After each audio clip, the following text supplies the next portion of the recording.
Karama TV Kadama ali mu video awo agamba nti ebintu bimusobedde mu nnyumba gyali oluvannyuma lw'okubeera nga yeekengera famire gyalimu. Agamba nti nno famire gyalimu erina ebintu byekola ye byatategeera ng'okubeera nga asalibwasalibwa akeera bamusazeesaze nga bamusaze engalo ate bw'akyogerako famire emugamba nti bo si be bamusala wabula Rolex yamusala engalo gw'akozesa. Kadaamu ono ayagala kubeera ng'ava mu nnyumba eno yagamba nti ennyumba mwali alabira ddala nti no tali safe. Ajja tubuulirawo kampani gy'ajja nayo asaba kampani eyo ebeere nga yeeyongera okubeera nga emuwa omuyambi. Waliwo engalo awo z'alaga nga bwe muzirabaawo agamba engalo baazisalaasala. Tugenda kutunuulira ensonga eno tulabe ddala Rolex yamwokya bano be bamusala oba wabula Omuwalabu ye naye yalemeddeko ng'agamba nti ye nga ye talina kizibu kyakola ku muwala ono wabula bw'aba ayagala kubeera nga addayo e Uganda akwate miliyoni 2 agamusasule oba famire ye ekwate miliyoni 2 ezimusasule bo bamute. Ate nga mukimanyi omuntu ogenda okugira ku bwakadaamu mu butuufu miliyoni 2 oyinza okwesanga mu famire yo tegaliyo. Kati awo obuzibu bwe buli nti Kadaama yenna ajja abasinga sijja kugamba bonna naye abasinga miliyoni 2 mu famire gayinza okuba nga tegaliimu.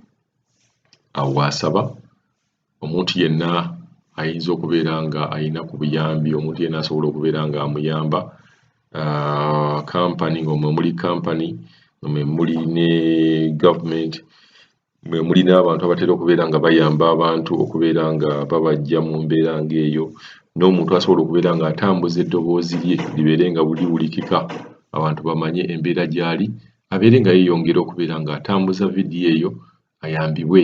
Omanyi ffe tugamba nti no ku social media buli bwe tutambuza vidiyo nga zino ogenda okulaba nga kituuse ku muntu oyo asobola okubeera nga akola ku nsonga y'omuwala oyo. Tulaba abawala bangi social media erina amaanyi. Tulaba abawala bangi nti gweoyinza obutagamba nti n'oba okutte wadde 5,000 nti ogitaddemu naye entambuza ya vidiyo n'otambuza oli n'amanya n'amanya n'oli n'amanya ekyo kyokka kyokka kijja mu Kadaamu oba omuntu yenna ali mu buzibu ekintu. Tulabye nnyo abantu nayogera boogeza ekintu ng'oba ku TikTok nagamba bannaye naali yagadde ekintu nga kino n'akyogera mu comment wali ne wateekamu munnange nze ngenda kubeera nga nkikuwa.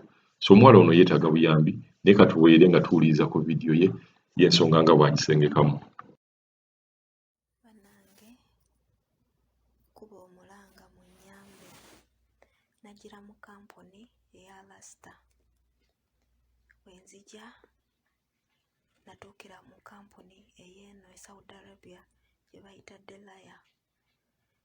Bannange nafuna obuzibu mu nnyumba nzuukuka bansaze emisalo banteeka ekintu mu kifuba kinywedde zenna nva ngwena mpeddewo nkubye omulanga mbagamba sikyasobola kukola mu nnyumba sirina maanyi sikyasobola kukola.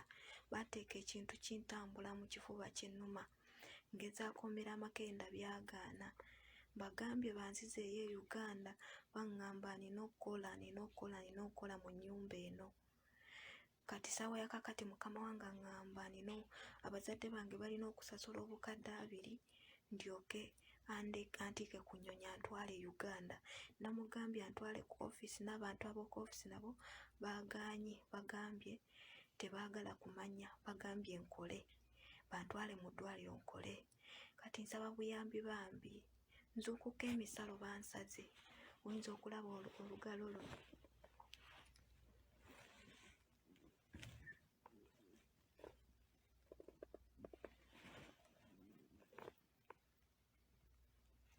Olaba olugalo olwo eryebbwa baali baakalisala juuzi wano naye essaawa ya kakati baŋŋamba mbu ku Rolex yansala eryebbwa eriri ku lugalo okwo. Bansaze ebintu bingi bankoze ebintu bingi bankubye empiso ez'obutwa ne zimpunza naye essaawa ya kakati baŋŋaanidde mubagamba nina okubasasula obukadde 2 balyoke bantikke banzizeeyo e Uganda. Ati bannange nsaba mumpeeko ku magezi mumpe ku buyambi munyambe banzijewo mu nnyumba eno